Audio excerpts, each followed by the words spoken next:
서울광역방송센터입니다. 국회는 내일 본회의를 열어 22대 국회 상반기 국회의장단을 의원 무기명 투표로 선출할 예정입니다. 국회의장엔 5선 우원식 의원 그리고 민주당 목 국회 부의장엔 4선 이하경 의원이 정해졌는데 국민의힘 목 국회 부의장은 아직 정해지지 않았습니다. 상임위원장 배분을 둘러싼 여야 기싸움 여파인데 시작부터 갈 길이 멀고 험해 보입니다. 여의도 초대석 22대 국회 활동이 기대되는 초선 국회의원입니다. 개혁신당 원내대표를 맡은 천하람 의원과 함께 정치권 현안 이슈 얘기해 보겠습니다. 의원님 어서 오십시오. 네, 안녕하세요. 5월 30일이 22대 국회 임기 시작 첫날이었는데 그날 그 지금 메고 계신 주황색 넥타이 메고 의원회관 사무실로 출석하는 사진 봤는데 네. 그 똑같은 넥타이인가요? 아니면은 똑같은 색 넥타이가 여러 개인 건가요? 아, 네. 저희가 이거 똑같은 색 넥타이를 여러 개 가지고 있습니다. 아, 그 당 색깔 강조하는. 네. 굉장히 왜냐하면 이제 저희 당 같은 경우에는 아직 오렌지색을 쓰는 정당이라는 거에 대해서 가능하면 조금 더 홍보가 되면 좋겠다 해서 많이 하고 다니고 있습니다. 당분간 계속 메고 다니시겠네요. 아마 그렇지 않을까 싶습니다. 초선 의원으로 22대 국회에 임하는 소회나 각오 한 말씀 들어보고 시작하겠습니다.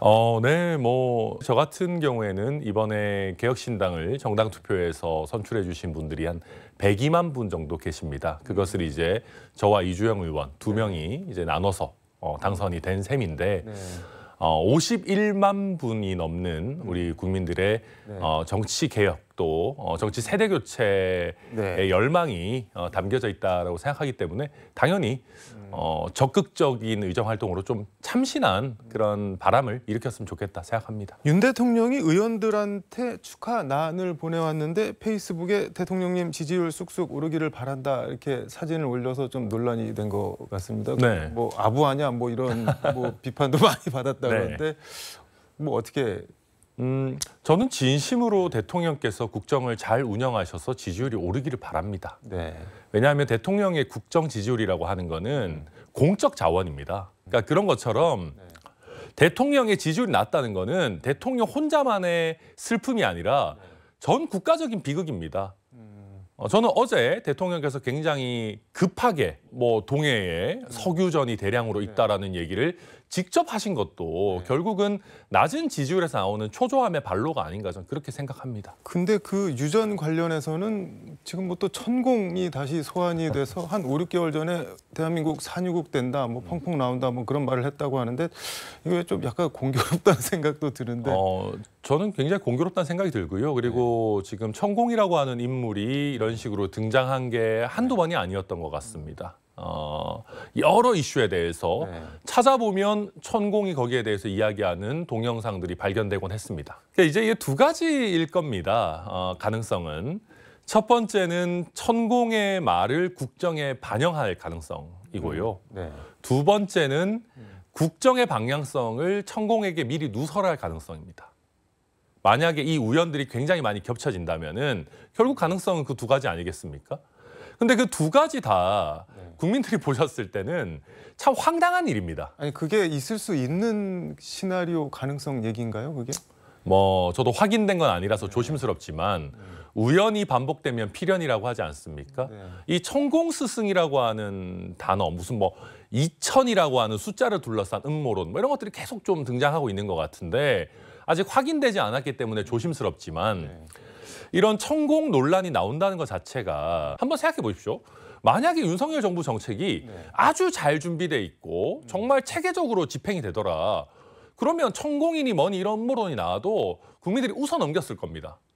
그 사람이 그냥 자기 광 파는 걸 수도 있고 하고 웃어 넘겼을 텐데 지금 정부 정책이 너무 뭐 왔다 갔다 하고 이런 것들이 나오니까 아 이거 혹시 뒤에 좀 누군가 전문가가 아닌 사람 이야기를 듣고 즉흥적으로 국정 운영을 하는 거 아니냐라는 그런 걱정이 나오는 것이죠. 그러니까 혹하는 것 자체가 문제가 있다 그런 말씀이죠. 그럼요. 국민들이 천공 음모론에 빠져드는 것 자체가 윤석열 정부가 그다지 국정 운영을 안정적으로 하지 못하고 있다. 그런 반증이다 생각합니다. 뭐 산자부 장관도 그 배석하는 거 대통령 브리핑하는데 배석하는 거 그 직전에 알았고 산자부 대변인도 몰라서 뭐 기자들이 물어봐도 이게 우리도 잘 모른다 뭐 그랬다고 하던데. 그러니까 이게 이제 대통령의 말이라는 것은 결국은 최종적인 것이어야 합니다. 저는 어제 브리핑을 보면서도 산업부 장관 정도가 해도 되지 않습니까? 아직 유전이 막 터져서 막 콸콸 나오고 있는 건 아니지 않습니까? 아직 안 나올 가능성도 있는데 최종적이어야 할 대통령님의 말씀이 앞서가게 되면은 공직사회에 어마어마한 영향이 미칩니다. 네. 실질적으로 시추공 팠는데 안 나오면 어떡할 겁니까? 어떡하죠?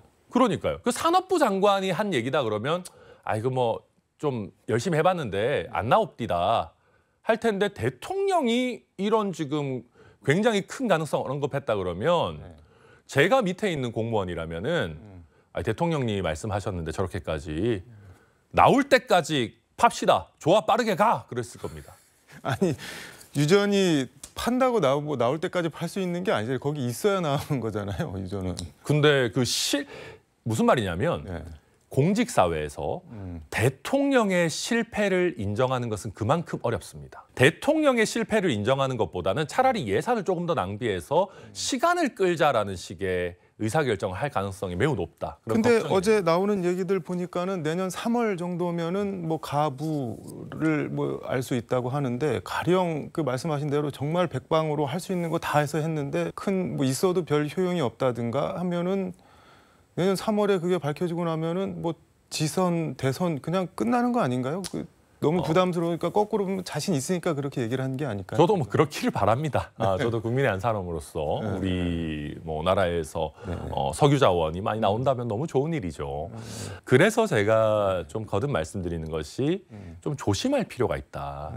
아니 그냥 그런 거 아니겠습니까? 대통령이 누구든 간에 대한민국 대통령이 양치기 소년이 되어서는 안 됩니다. 이것이 한 번이면 모르겠는데 지난번에 부산 엑스포 유치 문제에 있어서나 아니면 이번에 이 석유전 문제에 있어서 거듭 대통령이 말씀하신 부분이 실패로 돌아온다라고 하면은 대통령의 권위, 대통령의 신뢰 같은 것들이 점점 더 떨어지는 겁니다. 그래서 단순히 이게 선거에 유리하냐 불리하냐를 떠나서 대통령의 말이라고 하는 것은 국민들에게 아주 무거운 무게, 큰 신뢰감을 가져야 되는 겁니다. 그래서 그런 점에서 제가 대통령께서 직접 나서신 거에 대해서 조금 걱정이 된다 말씀드리는 겁니다.